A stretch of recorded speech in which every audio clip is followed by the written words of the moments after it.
الحمدللہ رب العالمین والصلاة والسلام علی حبیبہ محمد وآلہ وصحبہ اجمعین۔ اللہم سبحانک لا علم لنا الا ما علمتنا انک انت العلیم الحکیم۔ رب اشرح لی صدری ویسر لی امری واحلل عقدۃ من لسانی یفقہوا قولی رب زدنی علما۔ السلام علیکم ورحمۃ اللہ وبرکاتہ۔ آپ نے ابھی تک اگر ہمارا چینل سبسکرائب نہیں کیا تو برائے مہربانی اس کو سبسکرائب کر لیں اور بیل آئیکن کو بھی پریس کر دیں۔ آج ہم ترجمہ قرآن کے سلسلے میں سورہ بقرہ کی آیت نمبر 20 پڑھیں گے۔ اعوذ باللہ من الشیطان الرجیم، بسم اللہ الرحمن الرحیم۔ یکاد البرق یخطف ابصارہم کلما اضاء لہم مشوا فیہ وَإِذَا أَظْلَمَ عَلَيْهِمْ قَامُوا وَلَوْ شَاءَ اللَّهُ لَذَهَبَ بِسَمْعِهِمْ وَأَبْصَارِهِمْ إِنَّ اللَّهَ عَلَى كُلِّ شَيْءٍ قَدِيرٌ۔ صدق اللہ العظیم۔ یکاد قریب ہے، البرق کے بجلی، یخطف اچک لے، ابصارا آنکھیں، ہم ان کی،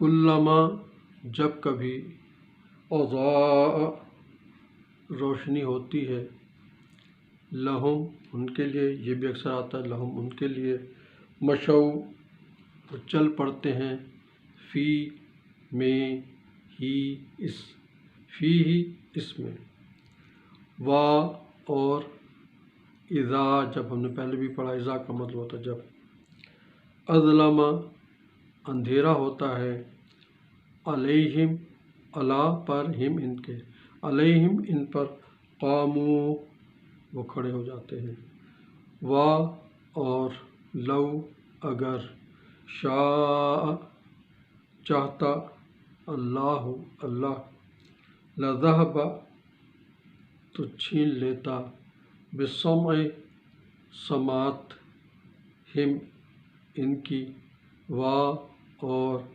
ابصار آنکھیں، ہم ان کی، انا بے شک، اکثر آتا یہ، اللہ اللہ، علی پر، کل تمام، شیئن چیزوں کے، قدیر قادر ہے، قدرت رکھتا ہے۔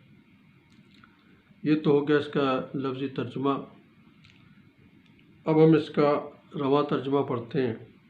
ایسا لگتا ہے کہ بجلی کی چمک نے ان کی بینائی لے لی، جہاں ذرا ان کو بجلی کی روشنی ہوئی تو اس میں چلنا شروع کر دیا، اور جب ان پر تاریکی ہوئی تو کھڑے کے کھڑے رہ گئے، اور اگر اللہ چاہتے تو ان کی سماعت اور بصارت سلب کر لیتے، بے شک اللہ ہر چیز پر قادر ہے۔ اس آیت سے ہمیں یہ معلوم ہوتا ہے کہ ہمیں قرآن شریف کو جو ہے باقاعدہ ترجمے کے ساتھ پڑھنا چاہیے۔ اللہ تعالیٰ ہمارے لیے کیا کیا احکامات نازل فرماتے ہیں، اور آقا کریم کے ارشادات عالیہ کیا کیا ہیں، ہم اپنی زندگی میں قرآن کو عملی طور پر نافذ کریں، آقا کریم علیہ السلام کی جو ہے وہ سنتوں کو اپنائیں، اور اپنی زندگی میں جو ہے وہ ان تعلیمات کو عام کریں، ان کو اپنے پر لاگو کریں جن سے ہماری ذاتی زندگی کی بھی اصلاح ہو اور معاشرتی زندگی کی بھی اصلاح ہو۔ اس سلسلے میں سب سے پہلے بات یہ ہے کہ جھوٹ ہمارے معاشرے میں بہت عام ہے، ہم بار بار اسی کی طرف زیادہ توجہ دیتے ہیں، اور اس بات پہ اصرار بھی کرتے ہیں کہ ہمیں جھوٹ چھوڑ دینا چاہیے، کیونکہ جھوٹ جو ہے وہ تمام برائیوں کی جڑ ہے۔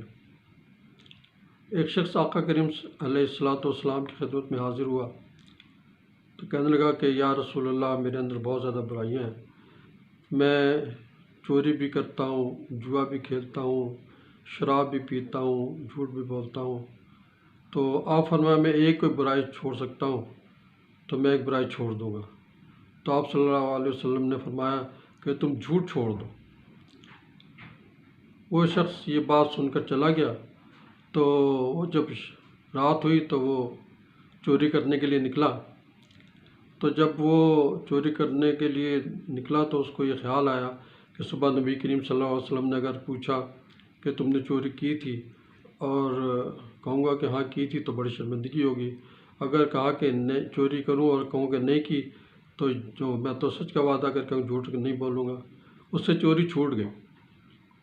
اگلے دن وہ گیا جوا کھیلنے کے لیے، تو پھر اس کے ساتھ ایسا معاملہ ہوا۔ اس نے کہا نبی کریم صلی اللہ علیہ وسلم سے وعدہ کر کے آیا تھا، اگر کہا کہ ہاں جوا کھیلا تھا تو بڑی شرمندگی ہوگی، اور اگر کہا کھیل کے کہا کہ نہیں کھیلا تھا تو پھر تو جھوٹ ہو جائے گا۔ تو اس نے جوا بھی چھوڑ دیا۔ پھر اس کو شراب کی طلب ہوئی، شراب پینے کے لیے گیا،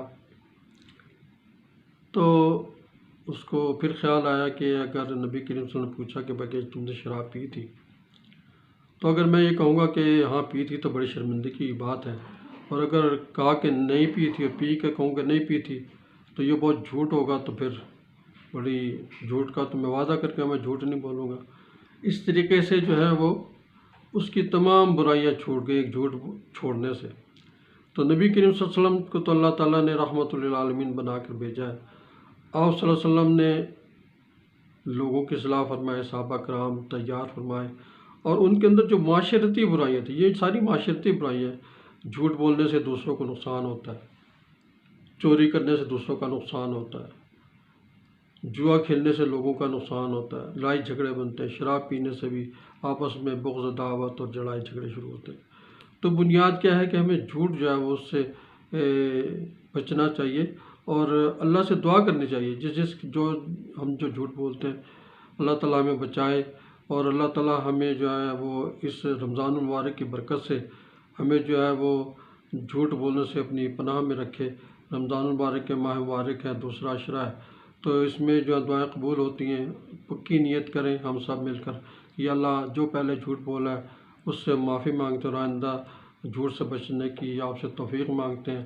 یا اللہ ہمیں جھوٹ سے بچا لے، ہماری آخرت بہتر کر دے، ہماری دنیا میں پرسکون کر دے، اور ہمیں جو ہے اپنے نیک بندوں میں شامل فرما لیں، ہماری تمام برائیاں دور فرما دیں، اور اللہ تعالیٰ ہمیں عمل سننے کے ساتھ ساتھ عمل کرنے کی توفیق عطا فرمائے۔ سبحان ربک رب العزۃ عما یصفون وسلام علی المرسلین والحمد للہ رب العالمین۔